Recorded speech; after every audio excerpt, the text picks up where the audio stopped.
O Levi explica muito bem e acaba convencendo, João, o Congresso Nacional, ou não será aprovado. Então, isso é muito interessante, viu, Renata? Porque nessas conversas ele já foi alertado que já tinha cortado 70 bi e agora ele pediu mais quase 9 bi. Então, esses 8,6 bi, isso daí não tá fácil, não. Você tocou num ponto importante, Camargo, porque eu acho que é o seguinte, a gente estava falando dos fatos da semana e eu acho que se a gente tiver que eleger um personagem da semana, o personagem da semana é o ministro Joaquim Levy, neste caso não pelo que ele conseguiu, mas pelo que ele não conseguiu.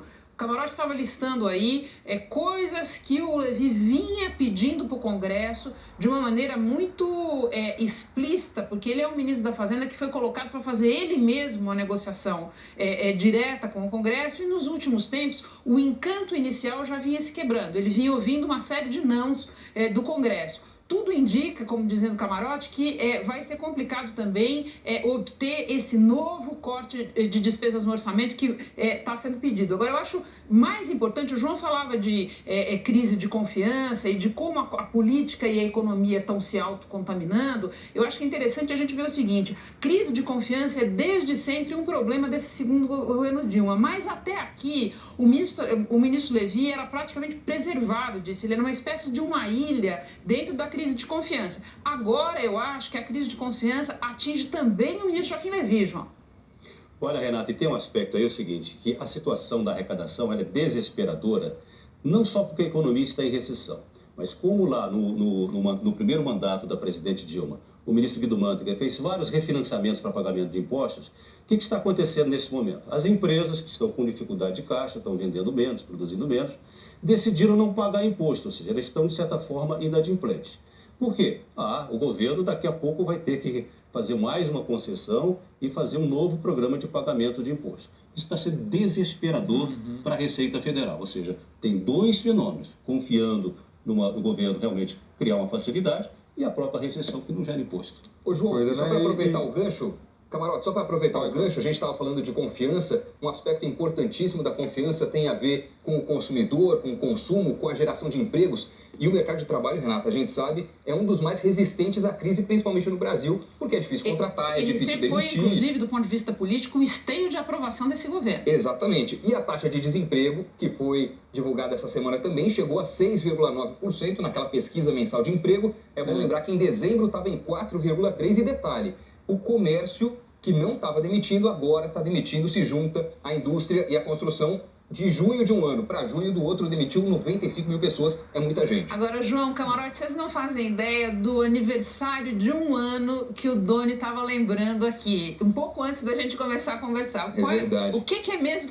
Qual previsão está fazendo um ano, Olha Doni? só, 25 de julho de 2014. Vinha a público nessa época o relatório da Sinara Policarpo, para lembrar, é aquela superintendente de investimentos do Santander, que naquela época, no auge da disputa eleitoral, soltou um relatório falando qual era a previsão deles para 2015 num cenário de reeleição da então candidata e presidente Dilma Rousseff. E ela dizia, dólar em alta, juros subiriam e o índice Bovespa cairia. Só para a gente ter como referência, hoje o dólar chegou ao ponto mais alto em 12 anos, a Bolsa ficou abaixo dos 50 mil pontos e a taxa de juros atual de 13,75, que vai subir mais na semana que vem, está no nível mais alto desde 2006. Lembrando uma que verdade por causa que custou o emprego dela, né, Renata? Exatamente. Exato. O mundo caiu na pressão cabeça do governo. dela, o ex-presidente Lula, o governo fizeram uma enorme pressão para que o Santander entregasse No a dia cabeça 28 de julho de 2014, o presidente Lula disse, não exatamente com essas palavras, mas que ela não entendia nada de Brasil,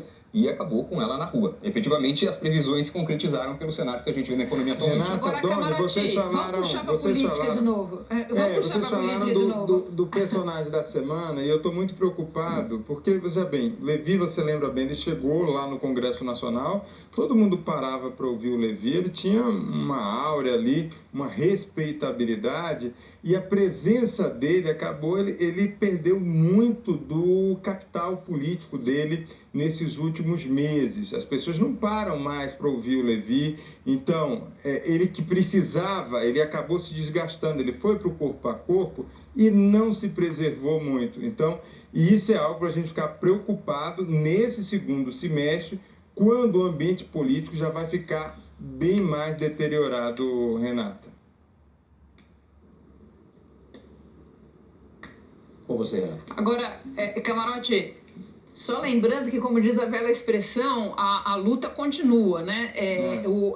A meta de superávit pode ter sido abandonada, sob um certo ponto de vista, por puro realismo, porque ela não iria mesmo ser cumprida. Agora, do ponto de vista da mensagem política, todo mundo no governo e nas forças que defendem o governo, notadamente o PT, e que defendem uma revisão, não da meta de superávit, mas da política econômica inteira, como um todo, isso mesmo. Isso que aconteceu essa semana vai motivar uma pressão ainda maior por essas mudanças. Grilo, olha, se você deixasse, a gente continuava aqui por muito tempo, porque a semana teve muito assunto. Mas a gente sabe que tem que devolver para você. Eu tô vendo. Renata, Doni, Camarote, João, a semana foi muito difícil, mas foi ótimo poder fechar com essa explicação, esse debate entre vocês. Obrigado, até a próxima. Tchau. Tchau.